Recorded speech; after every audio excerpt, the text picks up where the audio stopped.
Team Stronghold is map number 2 in the best of 5 between Snute and Happy here at the Esports Venture Cup. And to the bottom right of the map we have Snute. And he's gonna be pretty happy, no pun intended, about Happy's starting position at the top left.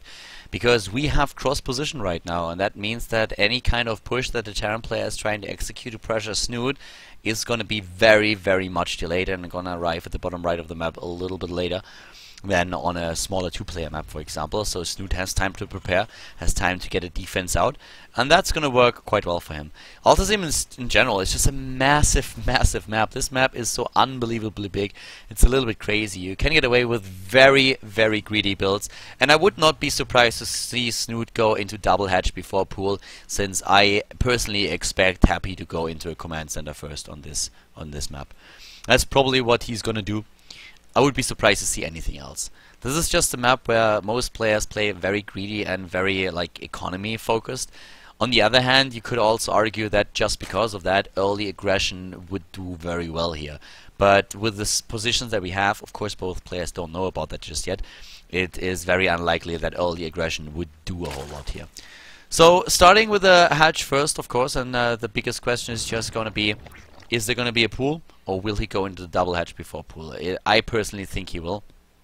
I personally think he should, because Happy is known to go into a command center first quite frequently, and on a map like this, there's just no reason to believe that he is going to do anything else than that. There it is already, command center first for him. And Snute, is he really going into is he going into the spawning pool now? It looks like it. Yes, he's going into a spawning pool. He's playing it safe. He's not going to risk anything here. The player from Norway is not really not risking too much there. But yeah, it's a super big map. If you played Duke Nukem, there is the if you played Quake, of course, there is the BFG, the big fucking gun, and this is the BFM. That's a big fucking map. So StarCraft taking a few lessons there from the good old shooter days. And I have to say that I personally think that Quake 2 was the best shooter that they had. Quake Live is awesome, but Quake 2 was just simply better, sorry. So right now we have the gas also taken for Snute, and that will allow him an early speed for the links. And I've actually seen maps, I've seen him play on this particular map where he was able to make a run by into his opponent's base happen just because he did not go through the center, but he went all the way over here and had a pretty big beeline that worked so beautifully well for him. And maybe he's trying to do the same thing again. With a move like this, you can end a game instantly, basically, because this is one of those maps where a Terran player might not expect it. We have the ramp, though, on the other hand. And, well, with this pocket base that you have back there, you are usually very safe. And I have to correct myself, it was not on this map in particular, it was another map. I cannot come up with the name of the map, I actually don't remember, but it was not here on Team Stronghold. So the wall is safe at the front, and we see the reactor here for the barracks. The factory has already been started, and let's see how Snute is going to play that out. He can definitely get a third base pretty early in the game, but yeah, let's see. So starting here at the bottom, we have the gas taken, speed started, and he's still mining gas, so he is actually going straight into his lair tech, it seems. Whereas we have to the top left of the map the additional base already in production by Happy. He's going into the command center first, and then starts with an early third base as well. Marine is still patrolling the edges here, having a quick look if he can find an overlord somewhere that he could attack. Bottom left, that overlord is going to take a long time until he finally arrives right over here where that dot is, so that he has a quick look. What do you have there? Are there any missile turrets? Can I do something here? Speed upgrade started for the overlords, and that's going to help those bad boys a little bit, because currently they are actually going across the map like a grandpa in a wheelchair. And that's also a very old grandpa that cannot really maneuver that wheelchair very fast. So with the speed upgrade, the overlords are going to be a little bit faster here. It's basically a grandpa with a wheelchair and a turbo. So right now, Overlord number 1 already getting a quick look at, or in just a second getting a quick look at that ramp over here. And the one thing that Happy is doing is build a bunker there, which is quite interesting. There comes that Overlord with speed, moving into the base. Overlords without speed are pretty much like the old guy in Despicable Me, that is making all these inventions like the fart gun, for example. The fart gun is, by the way, awesome. I liked it quite a lot. That was pretty brilliant. But now the bunker was even cancelled because, yeah, Happy realized that there's not going to be an early commitment by Snute to any kind of roach push or even circling aggression. He's going across the map now with his Hellions while researching Blue Flame Hellion, the Blue Flame Hellion upgrade. So the Infernal Pre-Igniter. But yeah, the third base not saturated just yet, so there's nothing to kill here.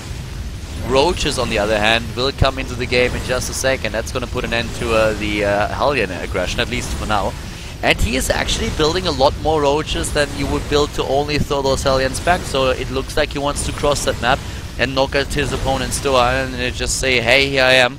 What do you have in terms of defense? Can I maybe kill a couple of his ZvTs again? The answer to this question is no, since we also have a siege tank being built, and that siege tank is going to put an end to this. And there we go, the first few roaches doing a little bit of damage, and now it's time for the roaches to just walk past. Look at those overlords. They are everywhere on this map. This is a really nice vision that Snute has on his part of the map. That's really nice. At the same time, we currently have a double armory being built by Happy, so he wants to go into his upgrades once again. One of the things that really works in favor of Mech is that now these upgrades also count for your air units. So if you, for example, have Banshees later on, or if you plan of going maybe into a Viking composition and a couple of battle cruisers, something like that, it's really worth it to start with Mech, since you can utilize both of these upgrades for like ground and air units. So there was apparently a little bit of lag for the players. Keep in mind this is a live game in case you're currently watching the VOD. So they're talking a little bit about this, and Happy is just resuming the game. Is like, okay, why did I actually pause the game? Nobody's gonna leave. Maybe one of the observers tapped out. That might have caused a bit of a lag spike there. But whatever it was, apparently the problem has been fixed, because at this point it doesn't really look like anything happened there. We have the lair tech now halfway done, and it's a pretty relaxed game. Like, this game is very relaxed by both players. They are just taking it easy here. This is basically the Nimbim of StarCraft, what we currently see here. Altazim Stronghold with cross position, I would definitely say it deserves the name, the Nimbin of StarCraft. And everybody who was in Australia once knows exactly what I'm talking about. A circling block against Blue Flame Hellions, and the funny thing is it actually works. that was absolutely silly. Two circlings blocked the Hellions there. That was pretty crazy. I've never seen that before, and that it works is just super fun. But yeah, it's a very chilled out map that we have right now, with both of them just trying to poke a little bit occasionally, but nobody does a lot of damage there. Snute is getting massively ahead in overall supply, but that's also because of the composition that Happy is using here. Fourth base for Snute is coming up, whereas Happy is just absolutely happy to saturate his 3 bases as is, and then work with the income that he has there. Double upgrades are already in production from the 2 things that we have there. Now we have a Spire started for Snute to supply block, because that Viking is still roaming the map, and that's also another thing. But that speed upgrade is really coming in handy, because you can actually save a few of your overlords, which otherwise would probably not be the case. And, well, starting to the top of the map now, we have for Happy a lot more missile turrets built, because he realizes there is a Spire. And against the Spire, it just pays off to get a few missile turrets in your mineral lines, so that he can fend muralists off a little bit easier than you would usually be able to. We also see an infestation pit currently started. That helps him to go straight into the hive tech, because that's exactly what we're going to see. And this is a little bit like a 15-minute no-rush game, with occasional pokes just to make the other person angry, but that's about it. So we see another hatch being built, and this is already hatch number 5. With the 5th hatch here, he has a pretty stellar income, and the main reason for this hatch is going to get the gas here. You can saturate the mineral patches a little bit later, you don't have to do that right away, but gas is going to be very important, so you want to get that. You definitely want to get that as fast as possible, so that you then later on can make those transitions happen. And we have already a lot of resources here banked up for Snute. So having those, having the resources there to make these transitions work is important. You can, for example, go Ultralisks into Mutalisks, something like this. Just trying to run a composition that forces your opponent to commit to ground and then once the battle is over and you kind of started to trade, you invest into a mass, you remax with something completely different. And that is one of the biggest strengths of the Zerg race, because with these approaches you can really keep your opponent on your toes. So that kind of works for you. With the lava mechanics, it is something that you should do. 3-3 harvesters right over here, a couple of drones also starting to mine at the mineral patches, creep tumors everywhere on the map, and spines and spores are being built here. Actually only spine crawlers so far. A quick look at how many structures we have, especially the creep tumor count is interesting to me. We have 68 at this point, so I guess we're gonna cross the 100 in this game, yeah, probably pretty soon. But for now it's time for Happy to move across the map. He's nearly maxed out with his army. 100 army supply. And 70 for Snute. It's time to get army into the game, because right now you realize that what Snute is trying to do here is trying to get the ultralights out immediately. Then he sees what's coming and he's like, ah, Shiva, and he goes straight into roaches, because he realizes that he doesn't have enough time to really just wait for ultralights, so he builds a lot of roaches, he builds the Zerglings. That's what he utilizes resources for. But it might actually be the case, whoa, what a lag spike we had there. Might be the case that that's a little bit too late for him, and that he will have to sacrifice one of his bases now. Siege tanks are sieged up. He's going to start to get into a good position, and I'm not quite sure if Snute can contest that. He's trying though. The queen count is insane at 20 actually. A lot of transfuses going down there, and he is really trying to make that work. The roaches are also closing the distance. The same is true for the Zerglings that are rushing in here, and we have the queens just working so well against all of those siege tanks. The roaches lending their strength too. Happy is dropping in supply. 15 queens dead, only 5 remaining, and those 5s are on the run. They were bitch slapped. And yes, I mean this in every possible way or meaning of the word, or blah, you know what I mean. So now we suddenly have 5 Thors left. We have the siege tanks there, but it's mostly Zerglings, and that's very difficult to beat with what Happy has there. There are no helmets anymore, no blue flame helmets, and that's why all of those tanks go down. Resources lost. 8,100 against 8,300. The better economy currently for the Zerg player, but Happy is working hard to get a really good economy into the game as well. We have planetary fortresses started here at the 5th base. At the 4th, there's already one in position. The +2 armor upgrade has been started. +3 attack, chitinous plating also. And still 75 creep tumors, even with the ones that Happy already killed. It's Snute who's crossing the map now. He wants to go for the counter-attack. He wants to go for the aggression there. He has a massive amount of roaches. Has 20 Zerglings as well. And he's just going down on that roach army. Oh, sorry, on that mech army. But we now have blue flame hellbats once again. And they do a lot of area of effect damage, especially against Zerglings. And these Zerglings are trying to take down a planetary fortress. That's a pretty stupid idea that they had there. And they are paying the price, which is their poor and useless life in this game. So Snute is being thrown back by Happy. Happy doing a lot of damage there, but it's time for the Ultralisk transition. 13 at a time. 13 Ultralisk at a time. And 3-3 mech is pretty strong. The 3-3 upgrade's not there just yet. We are currently still looking at 2-2. The 3rd attack upgrade has been started. Not the armor upgrade yet though. And let's see how Happy is going to work against this. Ultralisk's amazing when you get the surface area, when you're able to flank your opponent. On the other hand, they can be pretty shitty if they are starting to block themselves or each other. And therefore, Thor is taking a bit of a advantageous position compared to them, since they have that ranged attack. Well, right now, in terms of the creep tumors, we have 110 on the map, by the way. More and more bases being taken.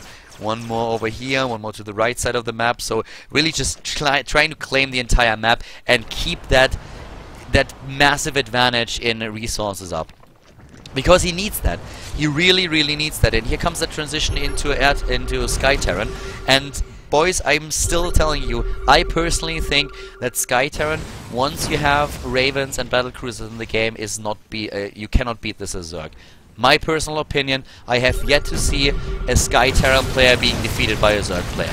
Here we go, and that's what I was talking about. At the front, there's the block and all of those Thors. Look at those Ultralisks just dying, even with the Queen support there. But there is so much Zerg, and the Ultralisks, they just go down like crazy. Resources lost so much in favor of Happy right now.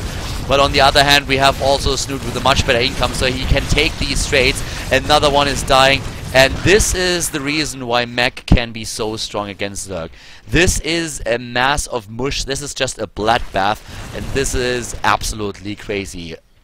More and more Ultralists are going into the battle right now, or pretty soon. And this is one of those occasions when you're really thinking about just going into a massive Mutalist transition, because you're telling yourself, Ulis don't work, but maybe if I have good magic boxing, I can take down my opponent's army, or I can maybe just go over here, take that base down, and then float over to the next one. Lings, that's the panic button that I was talking about earlier, and the attempted takedown on one of those planetaries. And that's 30 kills on the planetary already, a mass repair with those few SCVs. This planetary has a pretty high chance of surviving. If the mules go in for the repair and they find a spot where they can do that, the planetary is gonna survive. And all those Ling, they died. Took down a few harvesters. In total, 24 killed by Snute and 10 by his opponent. So right now, we have once more a Snute with more and more Ultralists in the game. 9 in total, but look at the resources lost here. 23,000 against 18,000. And that is just gonna swing even more in favor of Happy as the game continues. But it's just the sheer amount of bases that Snute has that allows him to throw armies away like this. It's a very cost-inefficient way to play, but at the same time it's one of the best ways that you can use against the composition that we see here for Happy. And we are starting to go into Banshees. We do not have a Fusion Core just yet. I'm still waiting for the Fusion Core for Happy. I'm still waiting for him to start Battle Cruisers, to build Ravens. So far he doesn't do it. He's really low in minerals in general. He's relying a lot on those orbital commands and the extra mules. You have the repair here on the Planetary Fortress, but 3 Ultralists can do a lot of damage, and a 4th joining this makes kind of sure that Happy has to move in with the army, and that's what he does. He's trying to real quickly just snipe this base, but the Thors, they do so much damage. Thors against Ultralists are a bit ridiculous, to be honest. This is one of the reasons why I'm always a little bit skeptical when I see a massive commitment to Ultras, because they can be really strong again. I feel against siege tanks they actually are if they get close enough, but Thors are pretty...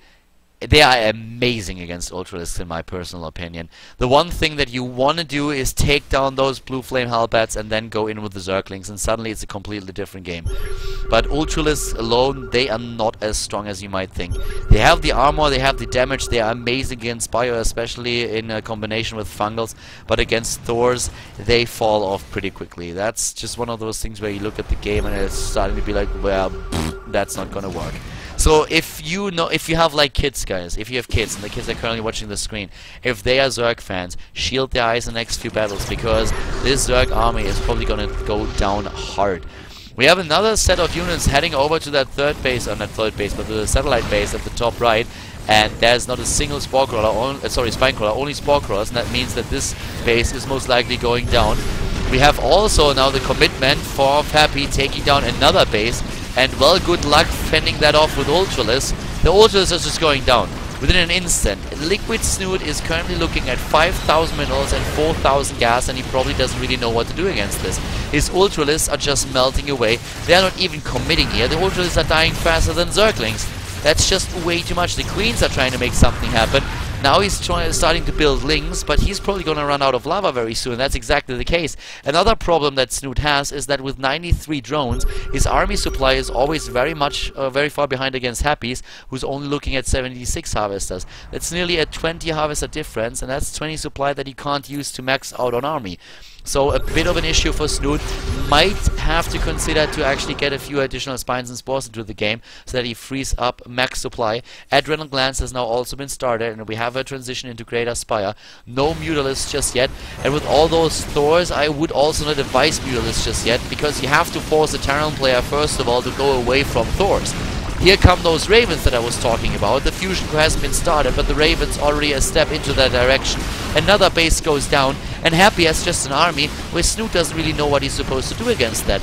He didn't try Swarm Host in this game. It's one of the units that he really likes to play on smaller maps, but this one is maybe even a little bit too big for that. Banelings might be an answer, but Happy doesn't cluster up his Thors.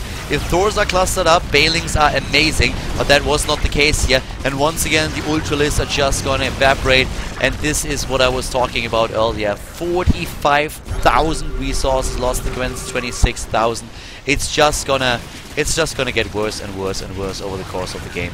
That's a 20,000 resource difference in resources lost, and it is a bit disgusting. The air army is starting to get a little bit stronger. 4 Ravens are being started at a time right now. And, well, this is gonna get very dangerous. Another Queen is going down here. And an attempted run-by with Zerglings to take down this base of Happy. But those Planetary, these Planetaries, he cannot contest those. 26 kills on the Planetary over here. On the one over there we have 57. And Snute GG's and leaves the game. He is just fed up with this. He's like, what am I supposed to do here? I was throwing units against him. It was just not the right composition, not the right place and time to fight. And Happy equalizes the score, and we are going ahead into Game 3 in our best of 5 series here at the Esports Venture Cup.